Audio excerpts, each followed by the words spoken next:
In today's video, I'm going to teach you how to extend video duration in CapCut Desktop. If you've imported a clip into your project and realized you need a little more time at the end, CapCut makes that process very simple.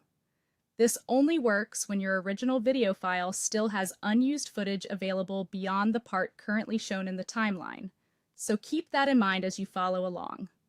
Start by opening the CapCut Desktop app on your computer. Once the program is open, either create a new project if you're starting fresh, or open an existing project if you already have one you've been working on. The goal is simply to get into the editing workspace where your media and timeline are available. Next, import the video you want to work with.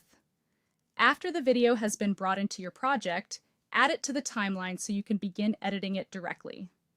The timeline is where you'll control the length of the clip, so make sure the video is placed there before moving forward. Now click on the video clip in the timeline to select it. This is important because CapCut needs to know exactly which clip you want to adjust. Once the clip is selected, move your cursor to the very end of the clip. As you hover there, wait for the resize cursor to appear. This visual change tells you that CapCut is ready for you to adjust the clip's length. When you see that resize cursor, click and drag the end of the clip to the right. This action extends the visible duration of the clip in the timeline. If your original source video contains unused footage, CapCut will reveal more of that footage as you drag. In other words, you're not artificially slowing the clip down or creating new frames. You're simply uncovering more of the video that was already there.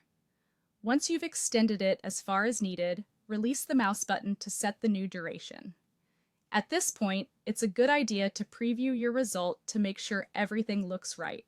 Click the play button and watch the edited section carefully. Check that the clip now lasts longer and that the extra footage appears exactly where you want it. If the playback looks correct, then your video duration has been successfully extended. That's all it takes inside CapCut Desktop. As a quick tip, if you try dragging and nothing happens, it usually means there's no extra unused footage left in that clip. In that case, the clip has already reached its full available length.